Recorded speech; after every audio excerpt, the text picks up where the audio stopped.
آقا نے فرمایا قبر المؤمن روضۃ من ریاض الجنہ، مومن کی قبر جنت کے باغوں میں سے ایک باغ ہوتی ہے۔ مومن کی قبر کیا ہے؟ جنت۔ جنت کا باغ کہیں یا جنت کہہ دیں، کیونکہ جنت کا معنی ہی باغ ہے، تو مومن کی قبر کیا ہے؟ جنت۔ یہ حضور نے فرمایا۔ ایمان سے بتائیں اب جنت میں زندہ رہتے ہیں یا مردے رہتے ہیں؟ یہ جو لوگ کہتے ہیں کہ جی مر کے مٹی میں مل گئے، ختم ہو گئے، تو انہیں پوچھو جب حدیث نے کہا ان کی قبریں جنت ہیں تو جنت میں زندہ رہتے ہیں، مردہ نہیں رکھے جاتے۔ حضور سیدنا پیر میر علی شاہ رحمت اللہ تعالی علیہ سے کسی نے سوال کیا کہ یہ جو بہشتی دروازہ ہے بابا فرید کا، تو آپ اس کے بارے میں کیا دلیل دیتے ہیں کہ کیا ان کا دروازہ بہشتی ہو سکتا ہے؟ آپ نے یہی حدیث پڑھی، فرمایا حضور فرماتے ہیں کہ جہاں مومن لیٹتا ہے وہ قبر جنت۔ فرمایا میرے دوست جس کے لیٹنے کی جگہ جنت ہے اس کا دروازہ جنت کیوں نہیں ہو سکتا؟ یہ مطلب یہ جس کا گھر جنت ہے حدیث کی روشنی میں اس کا دروازہ جنت کیوں نہیں ہو سکتا؟ اللہ ہو تو یہ عقیدت نہ ہو، محبت نہ ہو، دلوں میں نفرت ہو، کدورت ہو، تو پھر یہ باتیں سمجھ نہیں آتی۔ اور اگر ایمان کی حلاوت بھی نصیب ہو، روشنی بھی نصیب ہو، تو پھر انسان سمجھ سکتا ہے کہ موت کیا شے ہے۔ کچوچا شریف انڈیا میں ایک بہت مشہور آستانہ ہے، کچوچا شریف۔ وہاں کے ایک مجذوب بزرگ گزرے حضرت شاہ فتح اللہ اشرفی رحمت اللہ تعالی علیہ، یہ منگل کے دن فوت ہوئے تھے۔ بہت سے مرید جنازہ اٹھا کے بازار سے گزرنا تھا، لے جا رہے تھے، ایک ہندو عورت دکان پہ بیٹھی تھی، اس نے ایک مسلمان کو روکا، کہنے لگی یہ کس کا جنازہ ہے؟ وہ زیب و جیم بولتے ہیں، کہنے لگی یہ کس کا جنازہ ہے؟ انہوں نے کہا ہمارے بزرگ اللہ کے ولی حضرت شاہ فتح اللہ اشرفی کا جنازہ ہے۔ وہ کہنے لگی یہ بزرگ تھے؟ کہا بہت بڑے بزرگ تھے۔ کہنے لگی غجب ہو گیا، غجب ہو گیا، بزرگ لوگ بھی منگل کے روز مرنا شروع ہو گئے۔ یہ منگل کا روز بھی کوئی بزرگوں کے مرنے کا روز ہے؟ بزرگ مرے جمعے کو، بزرگ مرے جمعرات کو، یہ منگل کا روز کوئی بزرگوں کے مرنے کا روز؟ ہندو عورت نے یہ بات حضرت شاہ فتح اللہ اشرفی چارپائی پہ اٹھ کے بیٹھ گئے، فرمایا بیٹی تو بتا بزرگوں کو کس روز مرنا چاہیے؟ فنا کیسی بقا کیسی جب اس کے آنچ نہ ٹھہرے، فنا کیسی بقا کیسی جب اس کے آنچ نہ ٹھہرے، کبھی اس گھر میں آ نکلے کبھی اس گھر میں جا ٹھہرے۔ فنا کیسی بقا کیسی، یہ زمان و مکان، ٹائم اور سپیس، یہ ساری حدیں ہمارے لیے ہیں، ان کے لیے کچھ نہیں ہے۔ حضرت جلال الدین بخاری کی مریدنی ایک مینار پہ چڑھی، جس طرح مینار پاکستان ہے، مینار پہ ایک بدماش اس کے پیچھے چڑھا، اکیلی عورت تھی، اس نے حملہ کر دیا، اس نے مینار کے اوپر سے چھلانگ لگا دی، عورت نے عزت بچانے کے لیے چھلانگ لگا دی، نیچے زمین کے قریب پہنچی، جلال الدین بخاری نے ہاتھوں پہ لے لیا اور زمین پہ کھڑا کر دی۔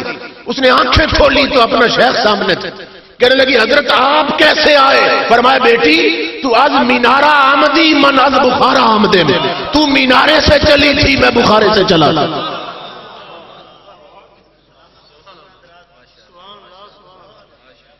فنا کیسی بقا کیسی جب ان کے آشنا ٹھہرے، جب اس کے آشنا ٹھہرے، کبھی اس گھر میں آ نکلے کبھی اس گھر میں جا ٹھہرے۔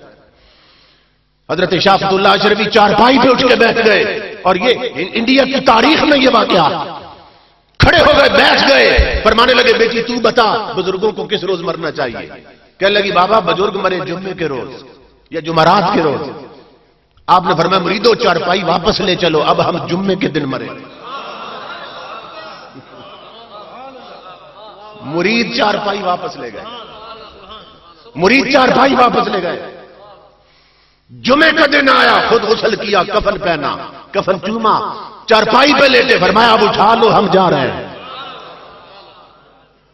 امام الانبیاء کے غلام و جنازہ جا رہا تھا، اسی بازار سے گزرنا تھا، وہی عورت بیٹھی تھی۔ جب چارپائی سامنے سے گزری نا، بابا جی نے پھر سر اٹھایا، فرمایا بیٹی تسلی سے بتا آج جمعہ ہی ہے نا، آج جمعہ ہی ہے۔ اس کی چیخ نکلی، کہنے لگی بابا مان گئی۔ فرمایا کیا مان گئی؟ کہنے لگی مان گئی تیرا خدا بھی سچا ہے، مصطفیٰ بھی سچا ہے۔ ہندو عورت نے کلمہ پڑھ لیا۔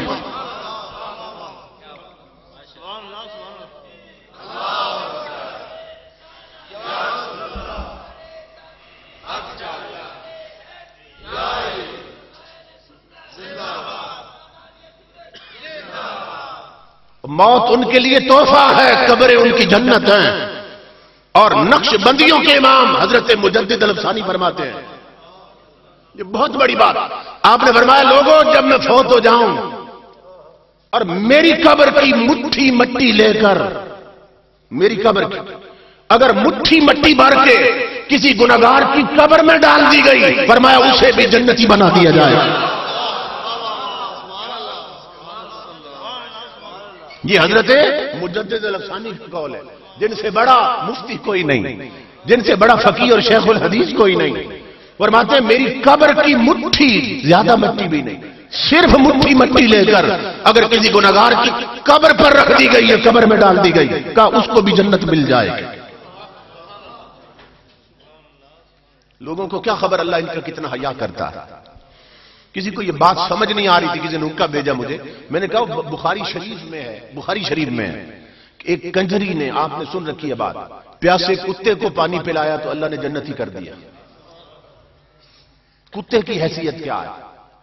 ایک ادنا مخلوق ہے نجس، اس کا حیا کر کے کنجری جنتی ہو رہی ہے۔ یہاں کوئی کنجر نہیں بیٹھا، مصطفیٰ پہ درود پڑھنے والے بیٹھے، حضور کا میلاد منانے والے بیٹھے تھے۔ تو وہ جو کتے کا حیا کر کے کنجری کو جنت دیتا، وہ کیا فقیر محمد کا حیا کر کے ہمیں جنت نہیں دے سکتا؟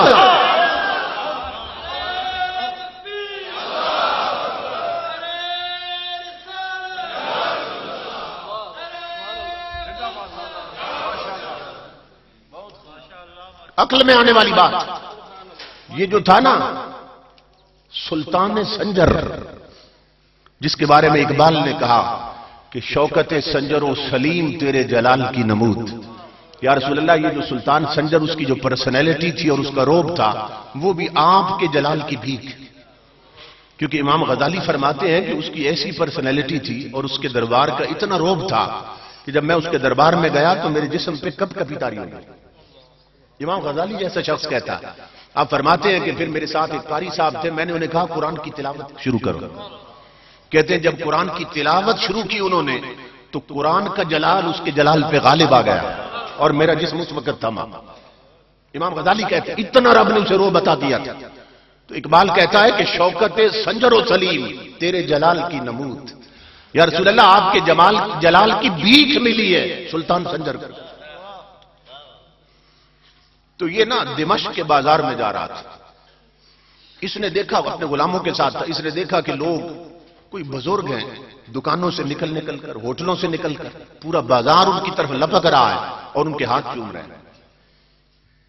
اس نے غلاموں سے کہا پتہ کرو یہ کون ہے۔ وہ دوڑے گئے، واپس آئے، کہنے لگے یہ اللہ کے ولی ہیں، حضرت خواجہ شریف زندانی رحمت اللہ تعالی، حاجی شریف رحمت اللہ تعالی، یہ اللہ کے ولی ہیں، دنیا اس لیے ان کے ہاتھ چوم رہی ہے۔ اس نے کہا یہ میرے رب کا یار ہے۔ سلطان سنجر نے کہا یہ میرے رب کا ولی ہے۔ کہا یہ اللہ کے بہت بڑے ولی ہیں۔ آگے بڑھا سلطان سنجر، دنیا ہاتھ چوم رہی تھی، اس نے گر کر پاؤں چوم لی۔ یہ جب سلطان سنجر فوت ہوا نا، ایک بزرگ نے اسے خواب میں دیکھا، پوچھا سلطان سنجر تیرے ساتھ کیا بیتی؟ کہنے لگا کیا بتاؤں گا آپ کو بزرگوں، جب قبر میں گیا زندگی بھر کے گناہ عذاب بن کے آ گئے تھے، مگر اللہ رب العزت کی آواز آئی عذاب رک جا، میں اسے ایک بات کرنا چاہتا ہوں، ابھی قریب نہ ہونا۔ اے سلطان سنجر بتا، وہ جو بندہ تھا دمشق کے بازار میں، دنیا اس کے ہاتھ چوم رہی تھی، تو نے پاؤں کیوں چومے تھے؟ عرض کی مولا تیرا ولی سمجھ کے چومے تھے کہ یہ میرے رب کا یار، میرا رب اس سے پیار کرتا۔ فرمایا اللہ نے آواز دی سلطان سنجر مجھے اسی کی عظمت کی قسم، جس کا حیا کر کے تو نے اس کے پاؤں چومے تھے، اسی کا حیا کر کے میں تجھے جنت عطا کر رہا ہوں۔ ماشاءاللہ ماشاءاللہ